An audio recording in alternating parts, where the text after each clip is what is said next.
И почваме от начало. Здравейте, мили хора, на нашия лайв за етеричните масла с ароматерапевт Зори. Нека една кратка история, съвсем кратка от моята страна на историята. Зори всъщност е мой клиент от повече от година, не знам от кога, от колко време, но е минало повече.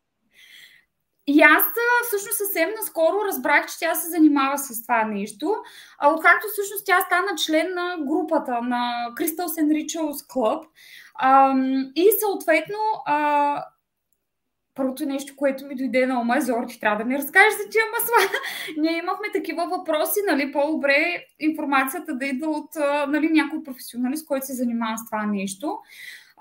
Така че благодаря, че прие моята покана, Зори. Ако искаш да ни споделиш малко повече за тебе с няколко думи и да ни запознаеш с себе си. Изключително много благодаря за поканата. Радвам се много, че съм в твоето общество. Наистина нямам, честно казано, спомен кога се запознахме, но така, беше преди доста време. Ти правеше едни лайфове с Биляна и още тогава ми направи впечатление. Днес, между другото, съм с една от теб, с Синахат, така че сме заедно по много направления. Да, наистина те си вървят наистина много от ръка за ръка тези неща и рано или късно и едното пристига при тебе, и другото, и комбинации много са така широко приложими, бих казала. И камъните и маслата. И камъните и маслата са много широко приложими. Да разкажа за себе си коя съм аз. Казвам се Зорница. По образование имам една чудесна земна професия. Магистър съм по фармация. Но живота ми така винаги се е изтичал по много динамичен, различен начин и аз винаги съм търсила така наречената алтернатива.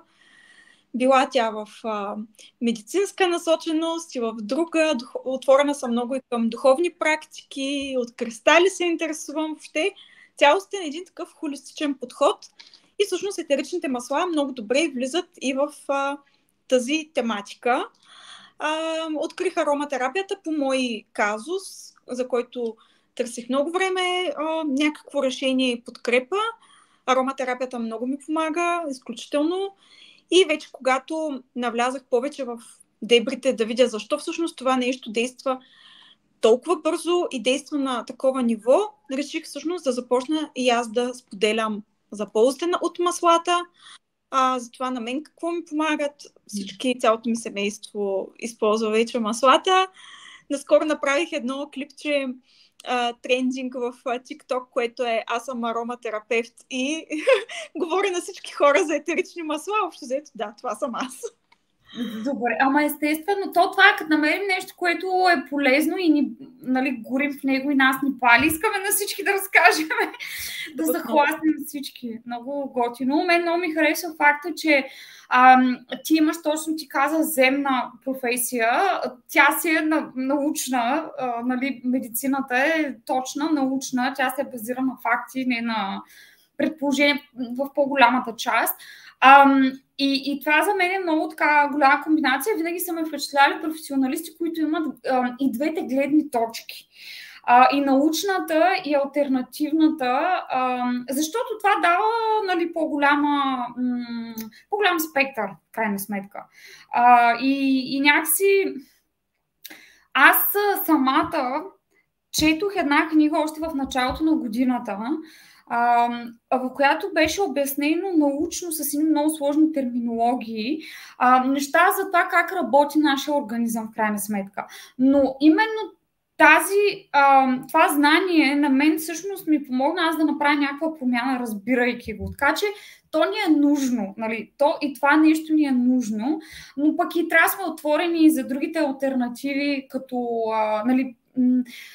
налични решения на здравословните проблеми. Мен това наистина много така ме впечатлява и обикновено ми е много така силна опорна точка, когато говоря с някой, който може да погледне нещата от двата спектъра.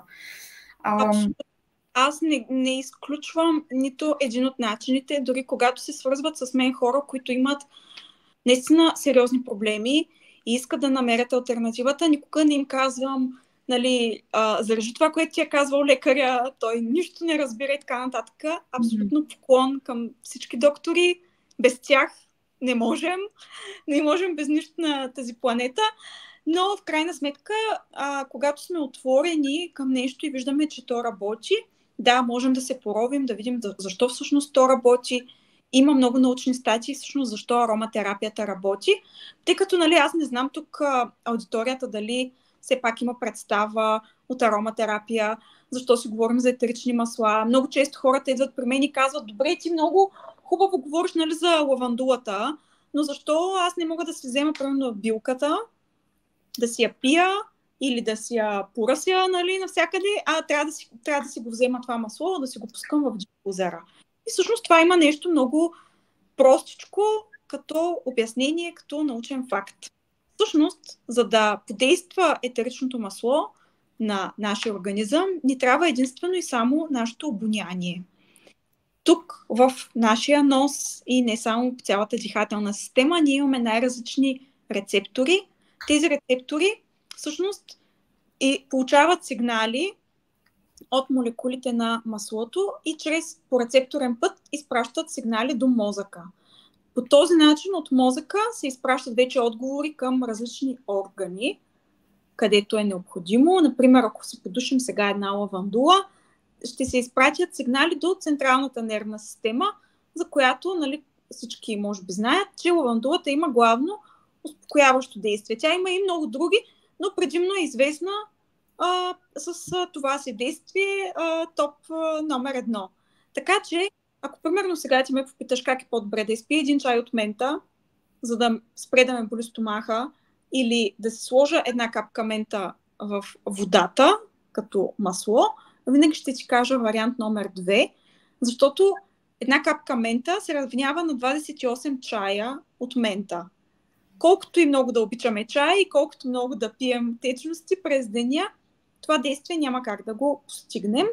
Така че етеричните масла са много по-концентрирани от самата билка и ако искаме един бърз ефект, винаги препоръчвам маслото. Друго предимство на маслата е, когато само ги подушим, например, аз взема шишенцето, подуша го или си капна в ръцете, разтъркам и пак подуша, няма нужда това масло да минава целия метаболизъм, да навлиза в кръвта, да изчакаме то да отиде до съответния орган. Всъщност го подушваме и ако сме много притеснени, подушваме си лавандулата и тя в рамките на 44 секунди започва да действа. Толкова е бърз този път. Това е много интересно. Много изчерпателно и ясно. Аз самата, когато се видя изнервена и като вече превъртя играта, толкова съм се натоварила и стресирала да направя 100 неща едновременно. И взимаме и тая ментата. Аз дишам мента и тя наистина много ме успокоява. Ама мога да пробвам с лавандула. Аз всъщност имам лавандула, която ще ви разкажа за нея. Имам мента, която си е на дотера. Дотера знаем, че са, нали, най-добрите. Поне маркетинговия им екип така, нали, твърди. Няма толкова голямо значение. Всъщност това, което ги прави по-различни е факта, че те отглеждат билките там, където те произлизат. По най-добрите земи, нали така. И то реално взимаше... Работи на дотера само и единствено и това е един от факторите, които много ме спечели при тях. Точно заради това, което ти казваш. Например, те взимат лавандулата от България. Просто защото лавандулата тук е с най-добро качество на тези биологично активни вещества, които влизат в състава на това масло. И розата, нали така? Аз съм гледала даже едно видео на основателите, как берат рози тук в България. Точно. Да. Това е много ценно наистина и нали, то взимаш най-доброто от най-доброто. Ти взимаш екстракта от най-доброто възможно. Да. Но пък ние сме страна, която има толкова много билки. Толкова много разнообразие. Просто по нашите земи виреят адски много билки. Нали, билкарството при нас е... То, между другото, на 23-ти, на 24-ти, не е ли... Да, аз национален празник тогава. Да. Да, много интересно. Ние миналата година с Биби, точно ти я спомена по-рано, правихме Енюв ден, нали? Енюв ден се води. Правихме парти тогава в Лондон беше, защото тя има рожден ден на 23-ти, Енюв ден е на 24-ти, аз имам рожден ден на 25-ти.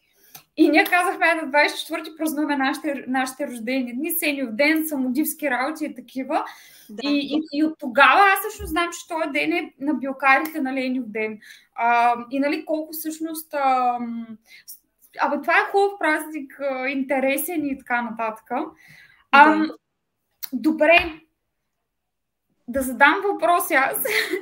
Давай, да ни разкажеш за поведение, нали, защото не знам хората колко се интересуват, дали знаят и така нататък. Абсолютно се чувствай свободна да даваш интересни факти, информация, която ти имаш, точно защото не знаем кой какво и колко знае. Може така че не се притесняваш.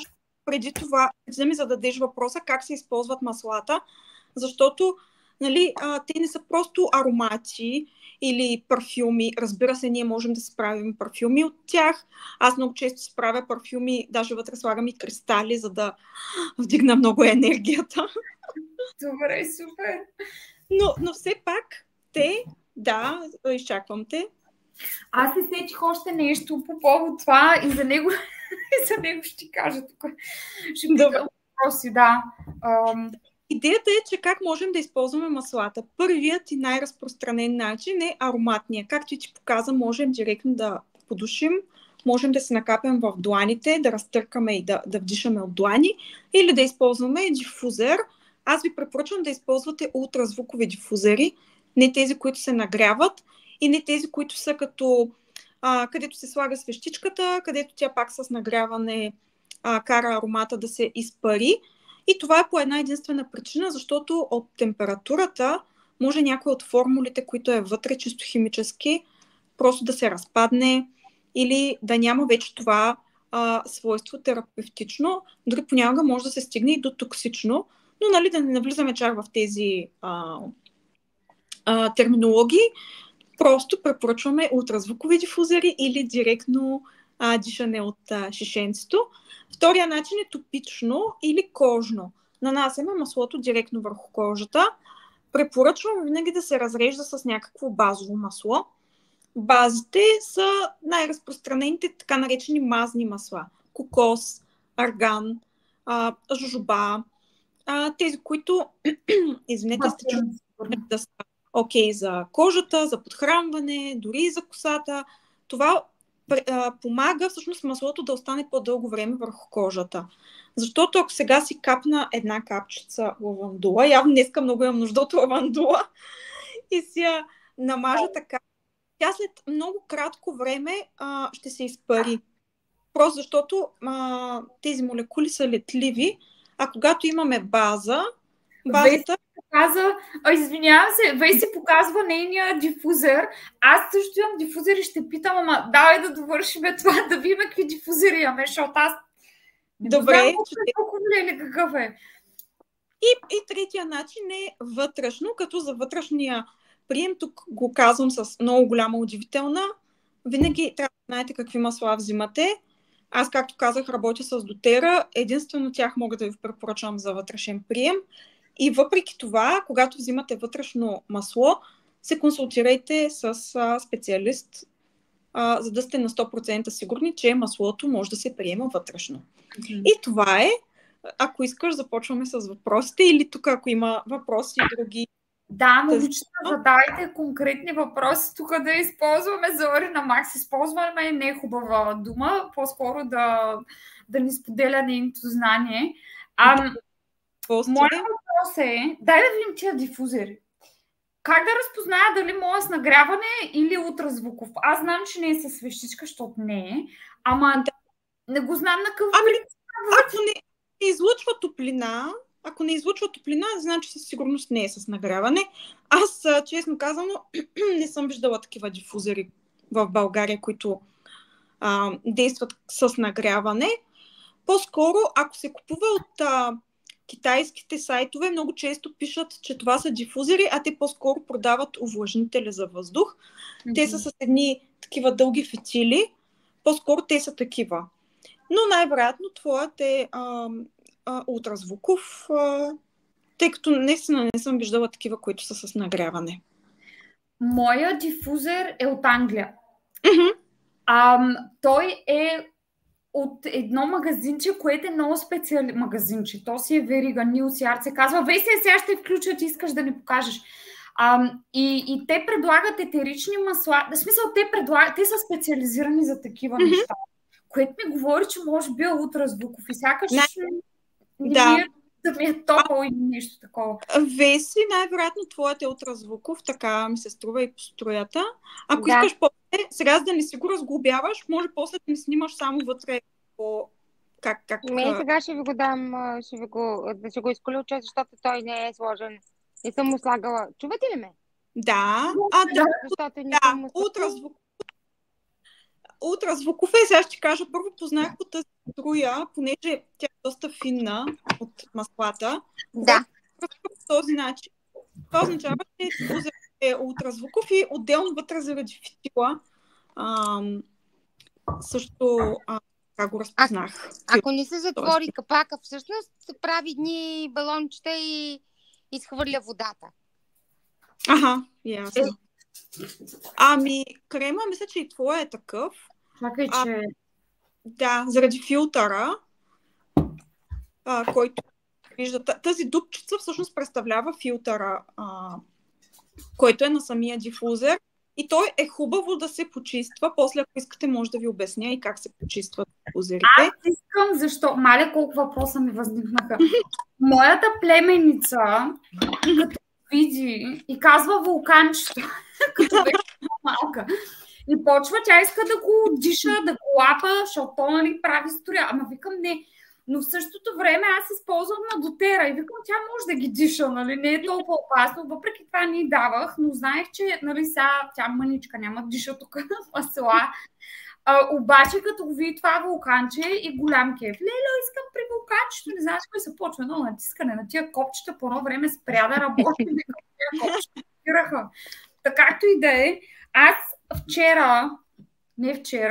не знам, понеделник, кога чистих тук, не знам, едно дълбоко почистване реших да правя, по никое време на годината, както и да е, и викам, ще го изчистя този дифузер. Сега изобщо няма да ти хареса какво ще чуеш. Но аз го напръсках с химикали за котлен камък. Сещате ли се? Защото то от тая вода събира малко или много. И викам, сега тия химикали, то после ще ми ги изпарява, ще го прецакам, но аз го напръсках с цел да го изчистя. Не, че беше кой знае колко мръсен, но викам, да, бе. Той най-вероятно не е мръсен. По принцип, по този филтър, понеже дупчицата както е, само извинявайте за една секунда. Някой извъни сигурно или...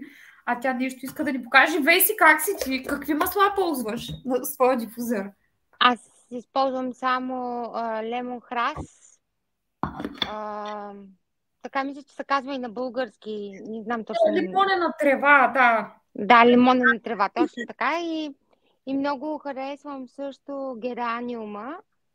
Като гераниума съм го ползвала в началото, когато преди 2 или 3 години, когато ми влезе мухата в главата за маслата, си правех крем и си го слагах дори правя си такава маска за почистване на лице за себе си с сода и кокосово масло и си слагах няколко капки, обаче се оказа, че съм алергична към гераниума и сега съм преминала само на лавандула. Или чайно дърво си слагам в маската, защото гераниума ми направи такива обриви покрай очите. Това не ми е добре. Явно не ми действа добре на кожата. А иначе много го харесвам като аромат.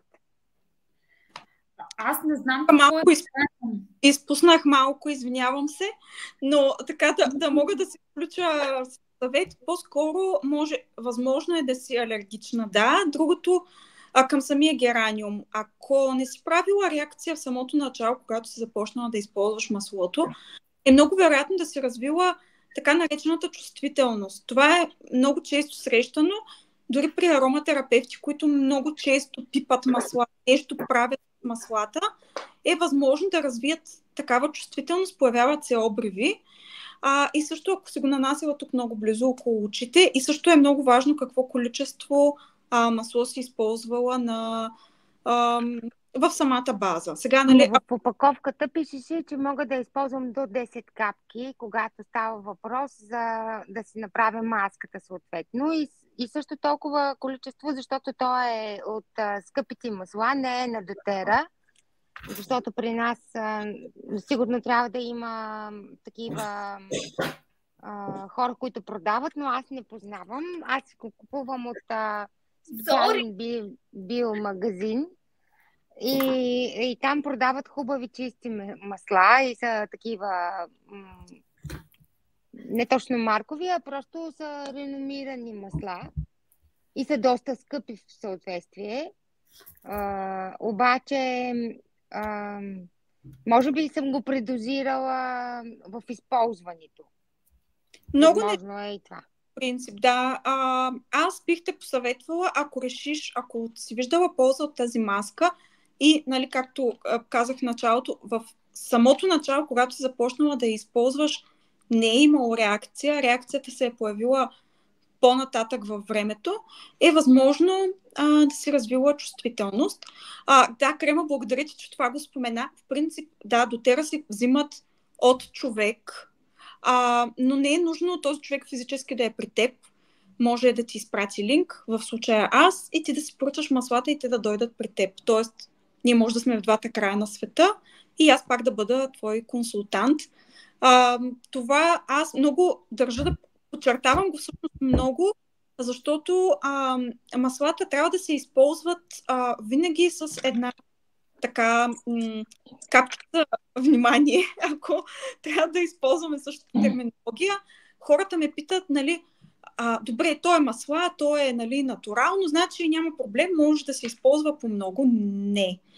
Едно много основно правило в ароматерапията е по-малкото е повече. Винаги започваме да използваме маслата от една-две капки, вече ако се наситим или не виждаме ефект, тогава вече можем да увеличим. Но не е нужно да слагаме супер много капки, за да видим по-бърз ефект. По-скоро може да стане обратното. И затова аз винаги казвам на хората, че трябва много мъдро да се избират консултантите, хората, към които се обръщат, защото реално това са хората, които аз също съм имала консултант в началото, когато съм била супер начинаеща. Това са хората, които ни водят по пътя, и това са и хората, които или ще ни зарибят да останем в този метод и да го използваме, или пък може тотално да ни откажат. Има всичките варианти. Но герани е едно чудесно масло. Между другото, наричат роза за бедни, защото имат много сходно действие с това на розата. А розата, може би знаете, е едно от най-скъпите етерични масла в световен мащаб. Гераниума е много по-евтино, просто защото розата е толкова скъпа, защото тя за едно количество етерично масло трябва изключително много цвят. И обработката също така е доста скъпа, затова идва и цената на крайния продукт съответно е толкова висока, докато при гераниума не е така. Но гераниума има сходно свойство като розата и аз много го харесвам. Това е, между другото, едно от маслата, които са подходящи за сърдечна чакра. Той има много хубав аромат като цяло. Аз го харесвам повече, отколкото аромата на розата. И освен всичко останало, защо съм го използвала за крем? Защото тогава четах, че дава... Най-вероятно е било нещо срещу бръчки и такива работи и помага. И заради това съм си го купила като цяло. А иначе маската си я ползвам и до ден днешен. Аз си правя единствено и само такава маска. Но вече не използвам гераниум в маската. Аз си слагам капки от лавандула, защото лавандулата наистина ми е като цяло повече ми харесва, най-много ми харесва като цяло, но просто понякога на човек му се ще да е нещо различно, нали? И да е нещо с някакъв ефект, съответно. Няма значение, минахме без гераниум. Ако решиш за в бъдеще, можеш да пробваш, но те съветвам да започнеш с много малко количество, за да видиш как ще ти се отрази. Но това е Колко е много малко количество? Ами с 1-2 капки на това количество, което ти използваш. Да. Благодаря. И аз благодаря. Между другото, Хриси е коментирала, аз чак сега и видях коментарите. Хриси, извинявай, ти слушаш ни, гледаш ни, просто си с спрени на камера и микрофон, но тя каза, отблъскването от определени миризми, масла е интересно. Сега ще ни разкажеш, Зори. И другото, което казва, аз от малка никак не харесвам лавандулата. Аз не харесвам българската роза и не харесвам лимона. Свързвам ги с... не знам, не ги харесвам. Иланг Иланг също, той е много силен. Не знам, трябва да е примешен с нещо друго. Ето, Хриси не харесва лавандула. Кажи сега какво означава тия работи. Когато нещо не харесва и когато не харесва. Значи, нали, аз ви споменах вече за физическото действие на маслата. Подушваме, изпраща се до мозъка и съответния отговор на тялото. Обаче маслата, както вече казахме, те са част от една холистична медицина, един холистичен начин на живот. Всъщност този център, който се повлиява от етерични масла, се нарича амигдала. И се нарича амигдала, защото има формата на бадем. Амигдалус на латински е бадем. И това е центъра, който отговаря за нашите емоции.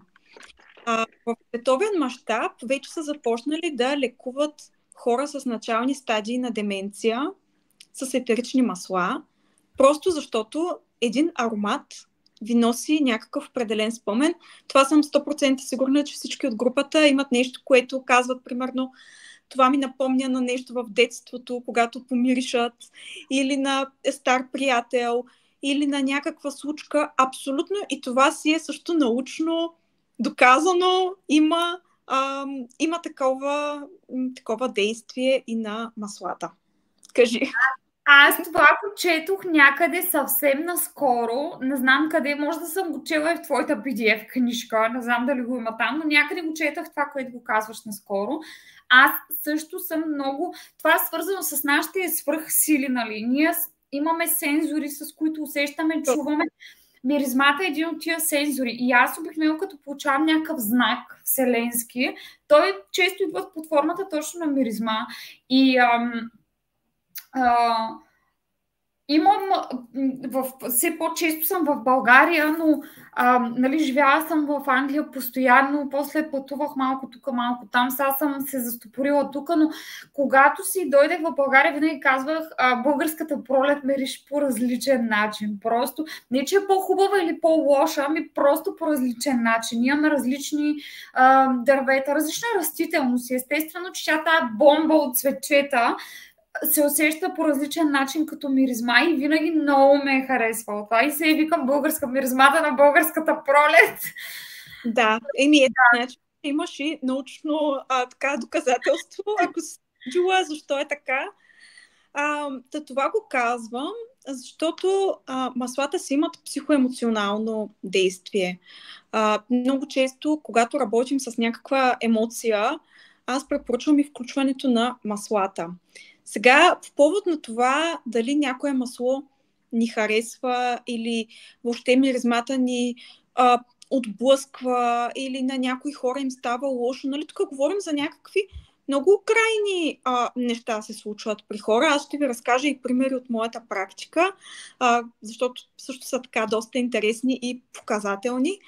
Но това означава, че нещо в твоя живот най-вероятно ти липсва или ти е трудно да се справиш точно с това, на което отговаря маслото. Сега, например, ще използвам примера на Хриси, защото много хора са идвали при мен и ми казват, лавандула, не мога да я търпя, мириши ми на, не знам, на гардероби, нали, защото... Нафталин на такова. тези тук лавандулийка с тия глупости. Лавандулата, както споменахме, е маслото на успокоението. И когато проведа по-така дълъг разговор с човека, установявам, че всъщност той не може да си позволи да си почива. Той не може да си позволи да отиде някъде за 2-3 дни, да се отдели от работата. Не защото не може, или това е свързано с оцеляването му. Нали, той трябва да е винаги тук и сега. Просто той не си го позволява. И, например, когато някой отиде на почивка, идва някой мой клиент и ми казва, този мързеливец, той пак не работи, пак отива да се почива. И аз го питам, добре, ти позволяваш ли си някога почивка? И той ми казва, не. Така че, ето това е, например, един аспект на това, че, нали, не казвам, че това е точно така, че при теб е точно този пример, но но е нещо, което или ти липсва, или е нещо, над което трябва да работиш. Реално то тригърва, т.е. задейства, задвижва, нали, тая емоция, която е трудна за смилане при нас. Т.е. да се отпусна, да релаксирам. Да релаксирам, ми да е ясен. Ето аз, например, сега преди да започна да говоря тук при вас, въпреки че на мен маслата са ми страст, бизнес, аз мога много да говоря за масла, но винаги може да се случи нещо от рода на бяло петно или нещо се случва тук вкъщи и се притесня. И аз дишам малко лавандула, за да може ума ми и мисълта ми да тече ясно и да мога максимално тук и сега да отговоря на колкото се може повече въпроси. Веси, приключваме с тебе работа, май. Много готино. Аз пътувам, така че ще вас слушам само. Да, добре. Добре, значи, ако някой аромат ни харесва, той е в унисон с нас, така да кажем, и ние се разбираме добре с този аромат. Ако обаче той не ни харесва, това е нещо, върху което може би трябва да обърнем внимание, да поработим. Просто ни идва малко по-трудно, да речем. Да, но тук с едно голямо но, ако започнем да работим с това масло, пускаме се го в дифузера, слагаме се го в различни смеси, е много възможно да видим прогрес. Точно в тази насока. Сега, аз никога не казвам, че всичко трябва да е на всяка цена. Нали, се водим и от свободната воля на човек, защото може някой човек да не иска да работи с тази емоция или с този аспект. Давам друг пример. С друго разпространено етерично масло е чайното дърво, tea tree. Има хора, които... Такива аромати харесвам го, да. Това аромати, които ми меришат на чисто, им казвам аз. Мъжките парфюми обикновено, те меришат на чисто, нали? И харесвам ги. Ти, между другото, много добре го каза. Мирише на чисто. Всъщност, чайното дърво има точно такъв ефект. На чисто физическо ниво той има много силен антибактериален ефект и премахва изключително много микроби, вируси, използва се в смеси за почистване и така нататък, но на психоемоционално ниво това е маслото на поставянето на граници. Нали? За да ни е около нас, нали? Точно тази дума много ми хареса. Да. Обикновено това масло не се харесва на хора, които не могат да поставят граници. Аз цяла година работя върху това. Да не кажа, че от миналата година и даже... Свършила добре работата. Не подозирах, че съм я свършила, да ти кажа. Се си мисля, аз трябва да сложа граници. Дали се има на кой къде да сложиш граници някакви? Може едно чайно дърво в джоба да си имаш и от време на време така да си подушваш и да си напомняш това свойство. Аз имам още 2 въпроса, Зори. Какво значи, ето тук съм си подготвила, това е един бленд, който ми го подариха. Той е избран за мен, смесен е за мен, от друг човек. Така. И той е с ролка, между другото, не знам, с ролка, която е пък от розов кварц. Чудесно. Супер яко нещо. Бленда е с българска роза. Той мирише на уния сувенирните магазинчета. Аз като помириша българска роза и се сещам за уния сувенирни магазинчета.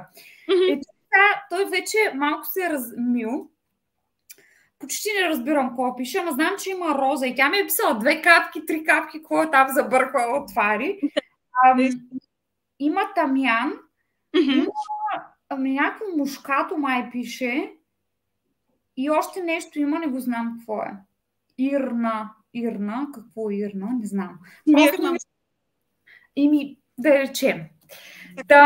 Какво означава, когато някой друг ти забърка някаква смес за тебе? Знаеш ли защо те питам? При кристалите, когато хора идват при мен да избират за подаръци и ти знаеш, че си избирал за подаръци, нали, всеки влага някакво такова внимание. Той човек, искам да му пожелая това, искам това да си внесе в живота в момента и така нататък. И обикновено нашата преценка е супер точна. И човека, като си получи подаръка, маля, от това се дължа, нали? Оле, те пък точно така гривна ми подариха. Много често, нали, това получавам като обратна връзка. Или клиент, който търси подарък, или пък на клиент, който идва и казва, ами на мен ми подариха това, точно това ми трябваше и така нататък. И понеже този бленд е правен за мене, има ли такова тълкуване или си въобразя? Ами, честно казано, ти преди да ми кажеш, че е правен за теб и като започна да ми изреждаш какви масла има, наистина се представям, че на теб такива масла биха ти повлияли много добре и ще ти се харесат.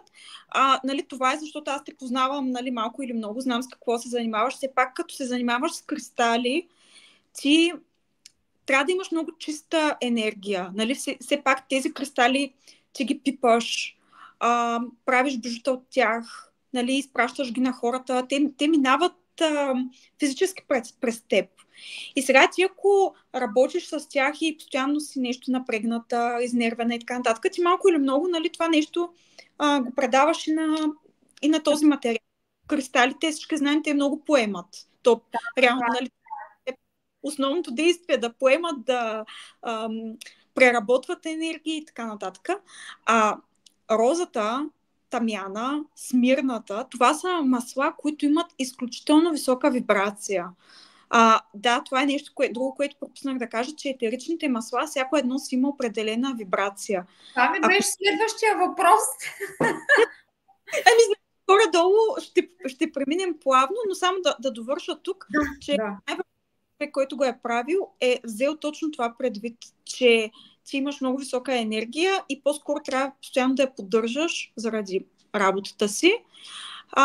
И според мен тези масла наистина ти пасват много добре. Аз също така, понеже аз пък много работя с третото си око, понеже съм и рейки терапевт, и там много ми трябва да се свързвам, нали, с божественото и не само. Розата, тамяна, безсмъртничето, това са все такива масла, които са с много висока вибрация, а пък тези чакри, нали, знаем, че колкото са по-нависоко, толкова повече трябва да се вдигаме. Едната съставка е безсмъртниче. Ето. Както го каза, се сетих, защото аз трябваше да му правя ресърч, защото не ги знам, просто не ги знам. Но ти си го каза, ето. Между другото, аз често си го слагам преди да легна и аз пък тук някакви аромати преди да легна.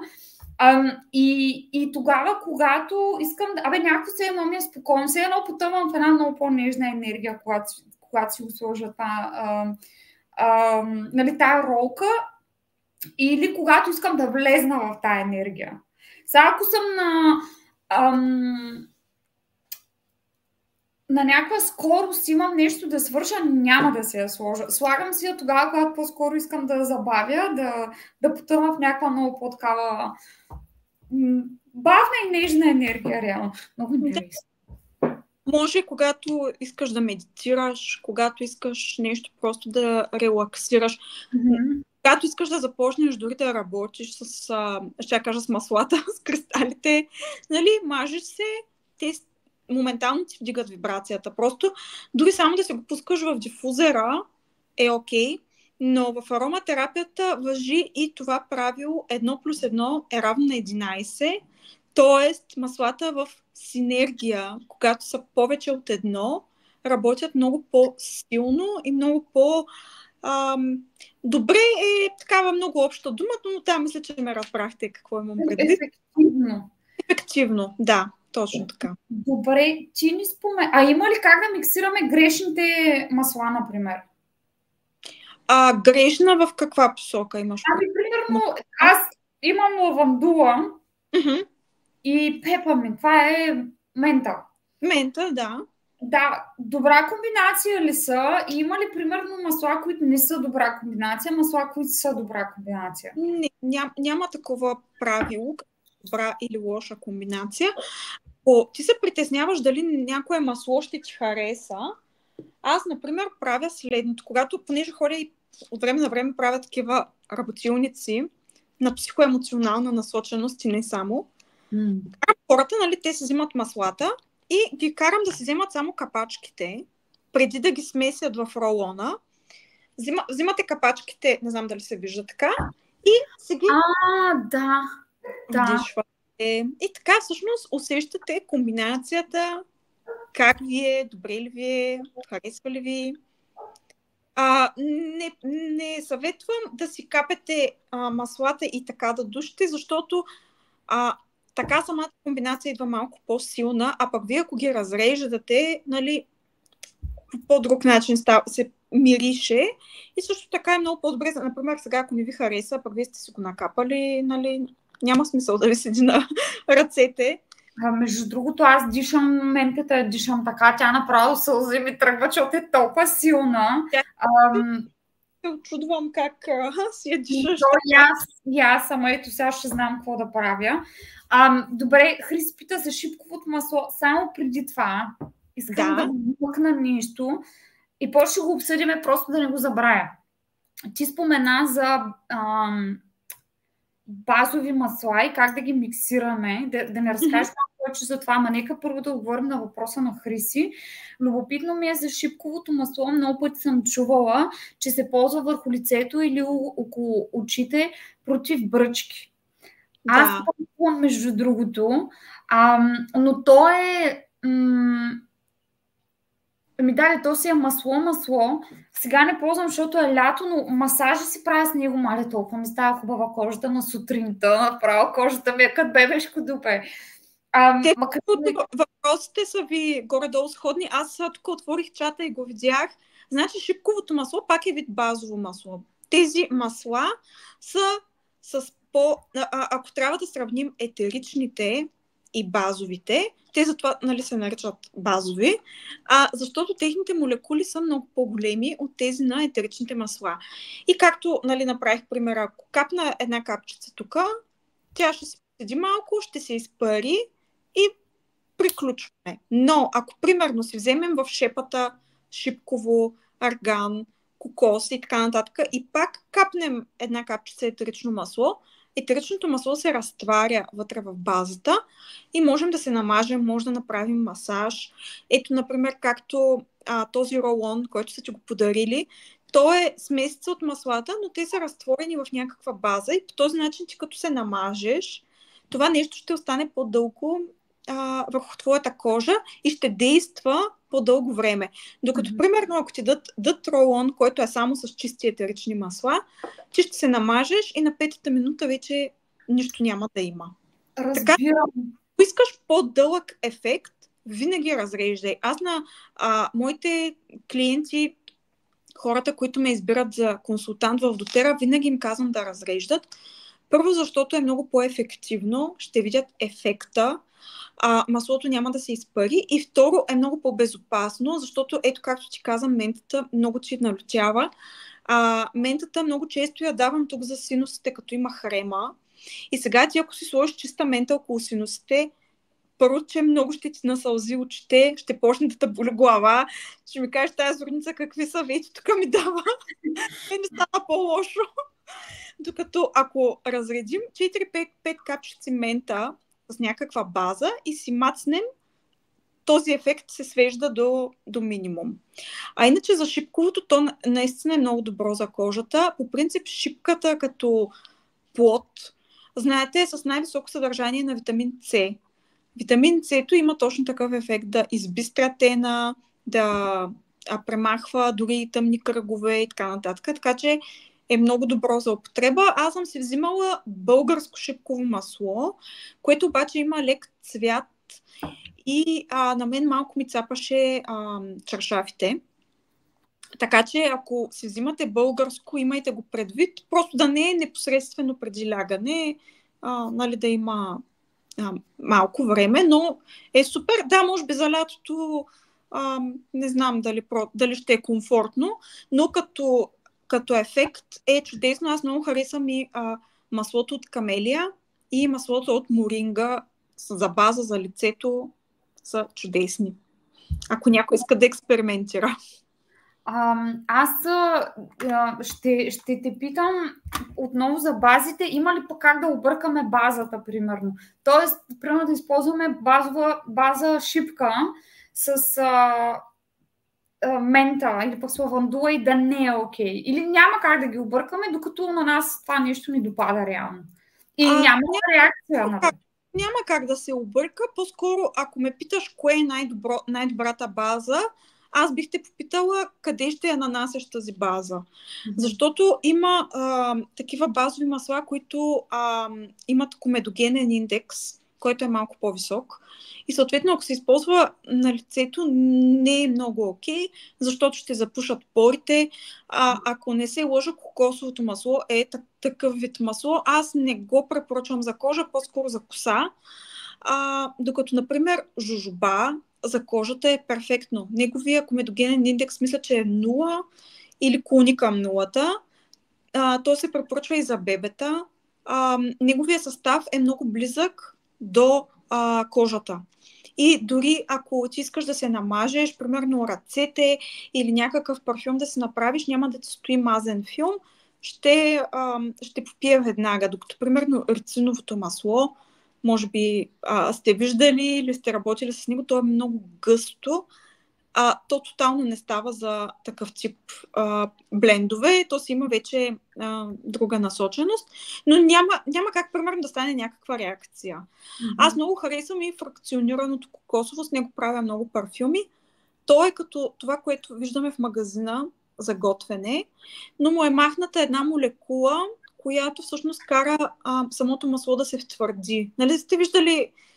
То се седи като водичка, в един момент се втвърдява, като седи в хладилника е по-твърдо, вече като го изкараме от топлина, нали, става по-воднисто, докато фракционирания кокос, аз тук даже имам някъде, ако искате може да ви покажа, той седи направо като вода, той никога няма да се втвърди.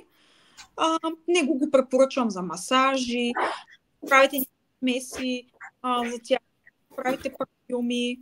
Да, това, което е от магазина. То стои по този начин през повечето време. А сега ще ти покажа фракционираното как изглежда. Аз тук не изкарах всичко, къде се сетих го не изкарах.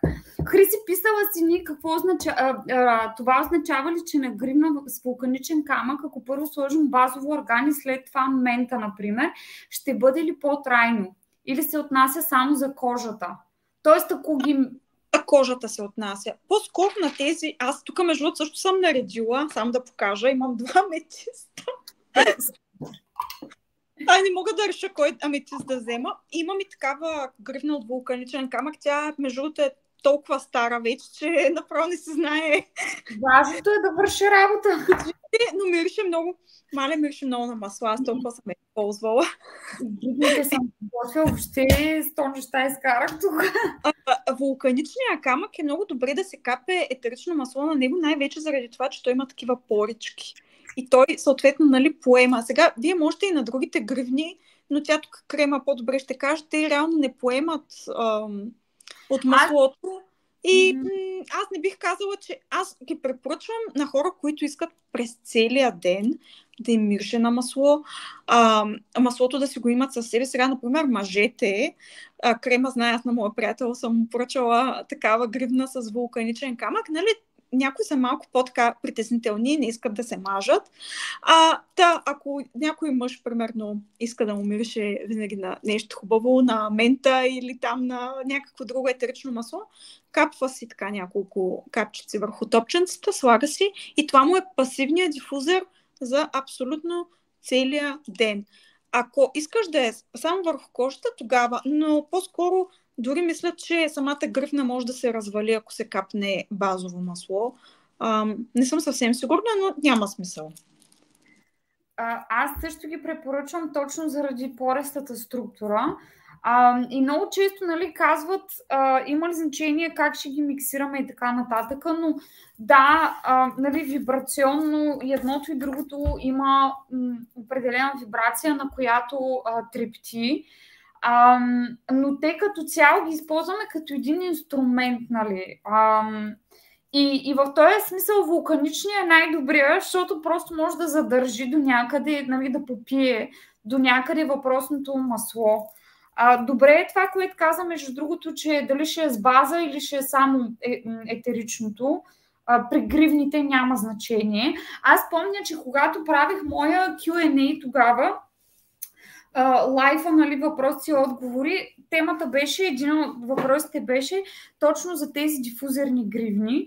И понеже друг път, нали, съм говорила по темата с други специалисти, правили сме, бях качила и друг лайф, да знам, че самите етерични масла не са мазни, ако точно са истински. И те попиват веднага. И е вярно, аз точно това говорих. Обаче, това, което не знаех и ти сега ми светна, е, че в крайна сметка ние ако включим някаква база, използваме етеричното масло като, нали, есенцията, тогава стават по-трайни и тогава придобива това мазното. Защото този бленд наистина е по-траен и наистина е мазен. А тези не са. Те се изпаряват. Аз преди когато Веси каза за гераниума, щях да й кажа точно това, защото когато си избирате масла, винаги е хубаво да знаете все пак какъв е произхода им, да знаете дали са чисти.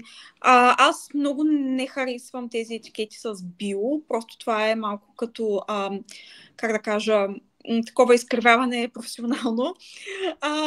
Но един много простичък и лесен начин да видите дали едно етерично масло е наистина чисто, е да вземете един лист хартия и да си накапете от маслото.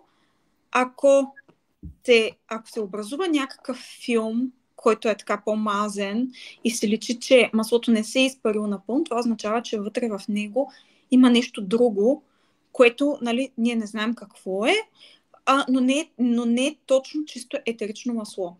Аз, между другото, понеже много обичам маслото от лимон, а лимона го ползвам за абсолютно всичко. Каквото се сетиш, включително се го слагаме на лицето през лятото, но само вечерта, защото то е фоточувствително. Много често, понеже аз обичам да се гримирам, понякога се накапвам и с някакви други неща. И с лимона се почиствам на секундата. И чистото етерично масло абсолютно никога не остава петно. Така че е много добър тест, когато се чудите едно масло дали е чисто или не. Добре, аз лимона... Ето това е функционираното кокосово. Всъщност не знам къде. Как. Аз мога да си разтопя малко от този кокос, примерно. Мога да си разтопя и да си капна нещо си и да си направя... Какво мога да си направя? Крем. Специално с кокосовото крем не съм съвсем сигурна дали ще ти получи. За тяло по-скоро да, но има и предвид, че може и да ти се запушат поричките. По-скоро арган или даже най-добре жужоба. Да, и аз за жужоба си мислех. Защото аз ги ползвам и така в момента, ама си направя някакъв микс. Ако си направиш микс, който да използваш за тяло, по-добре кокоса не го използвай, защото първо ти като го разтопиш, той след време пак ще се втвърди. И нали, чисто за твое удобство няма да е окей, нали, да се мажеш. И също това с запушването на порите също е също не го препоръчвам, по-скоро да е някакво друго. Да, дори мисля, че кокосовото и за почистване на грим не е окей. Да, абсолютно. Ако е само кокосово и остане на кожата, не е добре, трябва да има нещо измивно после. Ще си го готвя с него. За готвене е чудесно, абсолютно. Тук, нали, говорим изцяло за холистичното. Да. Имаме едното от другото. Също е важно в кулинарията да... Между другото... Една секунда. Някой звъни. Аз да ви кажа нещо, което не съм пробвала, ама ще го пробвам. Избелване на зъби с кокос. И тая мацка, и то се едно се джвакаш с този кокос. Не го ядеш, нали нещо, ами смисъл правиш си като джвакане, буквално. И тя буквално с лъжицата, една лъжица и примерно капваше някакви там, отвари си правеше и тя капваше някакви неща, не знам какви. Просто си го запазих това в интернет и викам, ще трябва да направя ресърч, нали? Но нейната история беше следната. Тя каза, аз отивам на заболекари. Вика, да, сега ще ви кажа най-голямата лъжа на заболекарите. Вика, отивам на заболекар и той ме пита, ти избелвала ли си зъбите или какво, нали, къде ги избелва, нали, аз съм си заболекар едно, друго, трето.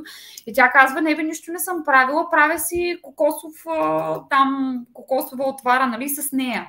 И тя казва, и той всъщност си потвърждава, че това е едно от най-работещите неща, но и казва, ние не го предлагаме, защото всичките ни процедури за избелване отпадат.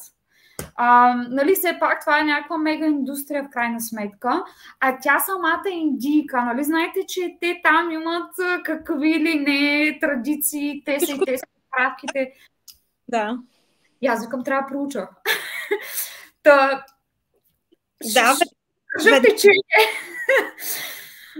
това кокосово може да го използва за това нещо. Това се нарича така наречения на английски oil pulling.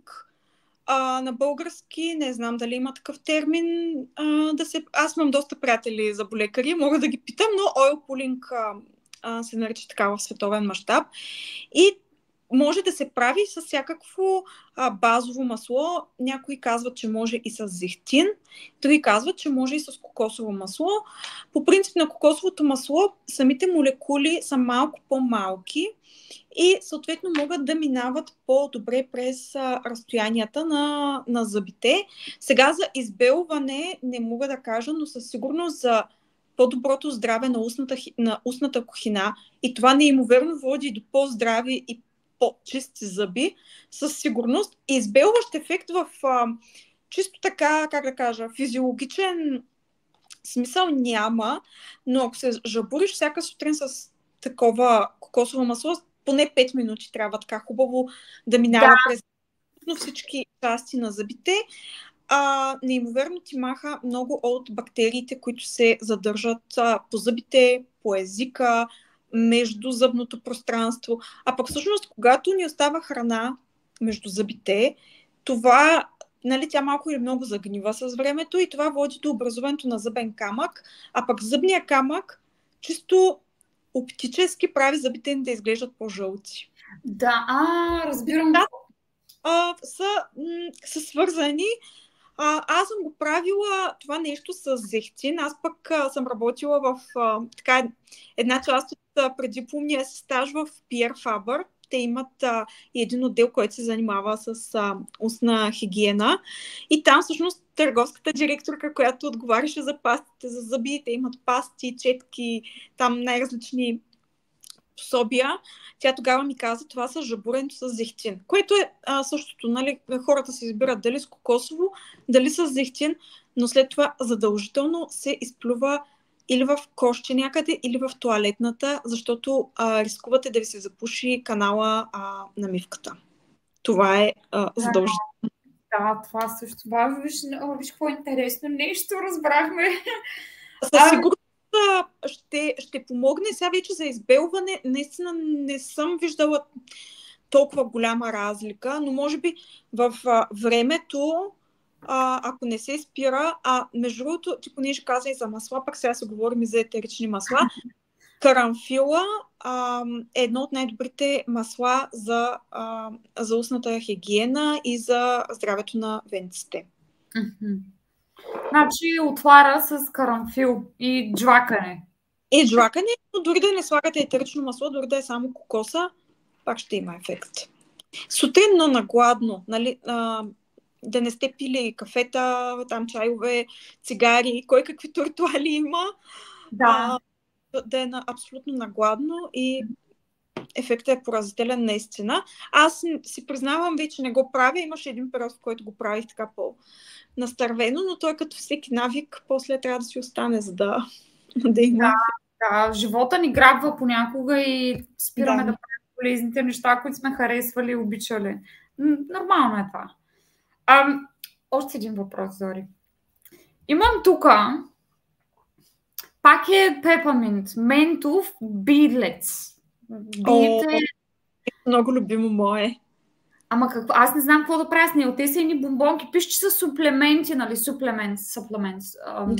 Да, добавки. Да. Добавки, да. Какво да ги правя? Аз не знам какво правя с тях. Къде да ги слагам? За какво са? Какво да ги правя? Да ги ям ли? Да ги пия ли? Кога? Веднага отговарям. В принцип, дотера мисли и за децата. В този случай са помислили нещо много хитро, според мен. В тези, наричаме се ги ние в дотера, перлички. Те наистина са колкото една перличка. Аз даже тук мога да ви покажа едно отворено. Значи в една перличка се съдържа 1/4 от капката, от етеричното масло. При децата, нали, имаме малко по-различни дозировки, отколкото при възрастни, както в фармацията, така и в ароматерапията. Тези перлички са много добри за даване на деца. Аз, например, тези пепърминт перлички ги използвам вместо дъвка, когато искам да си освежа дъха. Взимам си така 1-2. Можеш да ги схрускаш, а може и да си ги сложиш на езика и да изпиеш една чаша вода. Може когато те боли стомах, когато те боли глава, когато си на кораб или на лодка и те хване морската болест. Много добри са, защото реално не ти трябва да си носиш постоянно маслото, носиш си ги тях и дори можеш да дадеш една перличка и на едно дете, вече зависи каква е възрастта, но те съдържат 1/4 от капката, т.е. съдържат наистина много малко количество. Аз виж какво нещо съм имала, даже не съм знаела. Много. Много ги обичаме вкъщи и аз си ги обичам. Така, когато, примерно, бързам за някъде, яла съм нещо, навън съм, хръсквам си 1-2 ментички и ми е супер. Ще го вкарам в употреба и аз. Веси пита нещо, карамфил може ли при зъбобол да се използва, като се сложи едно гвоздейче на зъба? Да, карамфила е наистина чудотворен за зъбни и всякакви оплаквания. Аз, понеже нося ялайнери и въобще здравето на зъбите е така топ приоритет. Това е трябва да спомена за джвакането с кокосово, да ни кажеш тук сега твоите магии. Така че да, карамфила наистина е супер. Аз даже наскоро тук в семейството имахме такъв казус. Разтворих го малко в фракциониран кокос и допълних с дистилирана вода и то стана като спрей. И като напръскаме от вътрешната страна на устата, така пак става за по-дълго време, защото сме го разтворили в базата. Така че човек става много, как да кажа, иновативен, измисля много неща, когато така реши ароматерапията да замести нещо друго. И сега се сещам, че аз не казах за почистването на дифузера, защото ще да кажа химия, а пък ти казах химия в началото. Да. Кажи ми, защото буквално, пак до сега не съм го пръскала. И това става преди 4 дена. Единият вариант е да си напоите една памучна кърпичка, салфетка. Значи първо да кажа, че ако активно използвате дифузерите, е хубаво всяка седмица да се почистват най-вече този филтър, защото затова се казва филтър, в него се отлагат различни неща и от самите масла и просто е хубаво да се почиства. Ти си напояваш на една кърпичка оцет Оцета, знаете, че чисти много неща и просто с кърпичката минаваш вътре и минаваш така, ако филтърът ти е много трудно да го достигнеш, може да напоиш една клечка за уши с оцет и просто така да минеш. И това е единия вариант. Другия вариант е, ако имаш етерично масло от лимон, правиш същото нещо. Напояваш кърпичката, пак така минаваш. Който от вариантите да избереш, след това съветвам да пуснеш малко лимон, етерично масло, просто да го дифузираш малко, защото той също има така мощни пречистващи свойства. Но да, не е хубаво да е с препарат, защото препаратите си се отлагат и е много вероятно, нали, като го пуснеш следващия път, да започнеш да дишаш отново и от тези препарати, а пък ние, нали, с маслата целим точно обратното. Аз бях напълно наясно, че това ще дишам, но викам, искам да го изчистя и с препарата. Но да. Но с един оцет е абсолютно достатъчно. Аз дори вече използвам и такъв бял оцет, който пък се води съвсем за почистване. С него ефекта също е добър. Добре, много интересни неща. Момичета, вие имате ли някакви въпроси? Аз като че ли се изчерпах от към въпроси за сега. Така че давайте, стреляйте вие, ако имате нещо, което искате да попитате в коментар. Аз междувременно ще попитам Зори, имаш ли някаква специална оферта тук за нашата група, за нашите момичета. Правя запис, който също ще кача в лайфа. И ще ви тагна и Зори, може да се свързвате с нея за, нали, въпроси, които ви интересуват, масла и така нататък. Аз знам, че нямаш, нали, презентация, казахме, че ти си презентацията, няма нужда от презентация, но ако някой се получи, като няма презентация, защото темите много различни, пък аз за презентация трябваше да подготвя някаква конкретна тема, нали, за да не се разправяме. Но мисля, че момичетата доста добре ме разбраха. Аз имам две оферти. Първата оферта е безплатният наръчник за емоциите, който ти вече имаш. Този наръчник препоръчвам го да го прочетете. Дава, нали, информация, която е много такава синтезирана и приложима, както казах. Абсолютно. Съответно, вътре съветите, които давам, са базови, но без базата не можем да надграждаме. Вътре съответно ще откриете и оферта специална за вас, ако искате да си закупите етеричните масла с 25% отстъпка, нещо, което ви подарявам от цялото сърце и душа. Следващото нещо е малко по-иновативно. Създадох един маратон, тъй като аз всъщност не го казах това в началото, но започнах да използвам ароматерапията, тъй като съм родена с едно заболяване на лимфата и така цял живот търся някаква алтернатива, нещо, което да ме кара да се чувствам по-добре, да поддържам така един добър стандарт на живот. И всъщност с маслата успявам да го направя. Разбира се, както ви казах, то е нещо цялостно. И всъщност този маратон, който създадох, е така съвкупност от всички неща, които съм използвала през годините и които действат върху мен. Лимфата, знаете, нашата бяла кръв, тя не се изпомпва, както се изпомпва кръвта от сърцето. Тя циркулира, както циркулира и се движи нашето тяло. Тя има движение обратно на гравитацията, т.е. ние, за да я раздвижваме, трябва ние физически да се движим, но и не само. Маратона кръстила съм го флоу, тъй като флоу е и движението на лимфата. Много исках да е нещо на български, но не можах да намеря подходяща дума, така че нали, ще ме извинят всички филолози български, но следващия път може за второто ниво може да измислим и някаква българска дума. Този маратон ще бъде такъв холистичен, ще включва етерични масла, разглеждане на психосоматиката, тъй като задържането на лимфа чисто на физическо ниво означава, че ние не можем добре да изхвърляме токсините от тялото си. Освен това е и една от причините за появата на целулит, тъй като идва лято, много жени това нещо ги интересува. Така че ще разгледаме и психосоматиката на това нещо. Ще имаме медитации, лайфове по темата. Ще има и препоръки от мен за самомасажи с топка и с ролер. И ще продължи в рамките на 21 дни, за да придобием така един хубав навик. Започваме от средата на юли и ако някой прояви интерес, може да ми пише, да му разкажа повече, да му обясня как иска да се включи. Веси, разбира се, ще ти я изпратя. Ако искаш, може да ми пишеш на лично съобщение или дали ще мога да я видя профила, за да я пиша директно? Да, момичета, аз ще ви тагна Зори да я намерите, да я пишете. Ако не, Зори, момичетата също, предполагам, че нямате нищо против тя да се свърже с вас.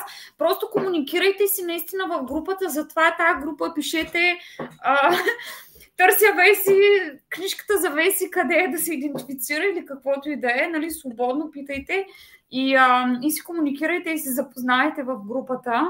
За това е, нали, крайна сметка, ние сме там, защото ни интересуват кристали, но пък всеки има някакъв друг интерес, има някаква друга експертиза негова и е добър в нещо. И нали, естествено, когато това нещо е споделено, ние може да сме си взаимно полезни. Така че, да, възползвайте се за нетворкинг, да се свързвате една с друга. Да, с удоволствие. Хриси казва, беше много интересно, благодаря, изключително интересно, благодаря, казва Веси, искам книжката, благодаря, ще се свържете.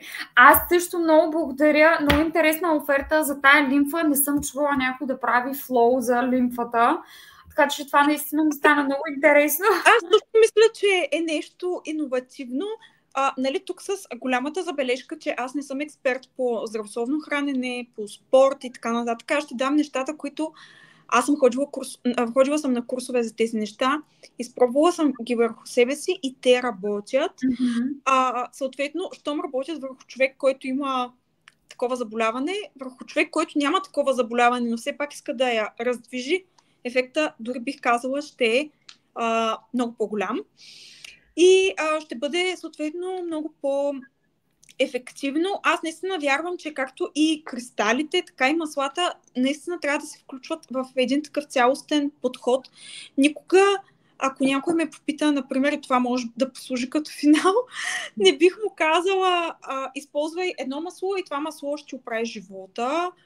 В никакъв случай. Дори това, което говорихме за емоциите, това масло не ми харесва или нещо от сорта, ти можеш да работиш с маслото, но ако не стигнеш до корена на проблема и не го извадиш наяве, може да не е веднага, може да е след 5 години, след 10 години, може този бутон да ти се... Ако щеш в следващия живот, този бутон може някой да ти го натисне и ти като не си го преработил, нали, реално е безмислено. Тук идва съзнанието вече, нали, аз имам проблем, край, нали, идентифицирам се с този проблем, по-скоро, нали, как да го преодолея този проблем. Но тук идва съзнателната работа върху него. Нали. Точно. Защото то никой не може да ми свърши нашата работа, ние може да си я свършим. Нали. Нищо не работи, освен ако ние не работиме, дето има един лав. Тези неща, които искаме да видим отвън, трябва първо отвътре. Аз казах, това ще е за финал, обаче ако някой има въпроси, аз нали съм тук, казвайте. Да. Аз всъщност предлагам наистина да завършиме тук. На мен също им беше много интересно и още ти благодаря за енергията, за споделянето, за времето и за тая цялата ценна информация, която ни даде. Аз имах и други неща, които исках да кажа, обаче не знам, не ми стигна май времето. Няма, то винаги се завърта на някъде по някакъв начин и който трябва да излезе, си излиза. Да. Аз казах, че записвам видеото и ще го кача там, където е събитието, така че и другите момичета да имат достъп, когато, нали, са свободни да го гледат. Аз междувременно ви окуражавам да се свържете с Зори за въпроси или каквото изобщо ви е възникнало. И отново благодаря и на вас, момичета, че сте тук на линия, и на тебе, Зори, и наистина беше ми много интересно и полезно. И на мен много вдигнах енергията и аз. Супер, много се радвам.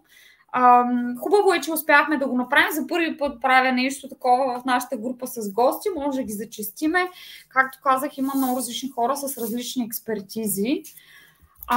Но сега да ви пожелаваме вече хубава вечер, хубава, какво е днеска, сряда.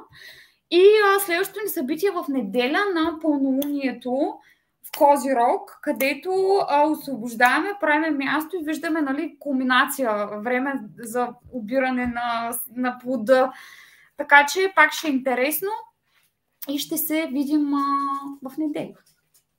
Да, е много добре, когато изчистим, вече тогава да започнем да работим и с маслата.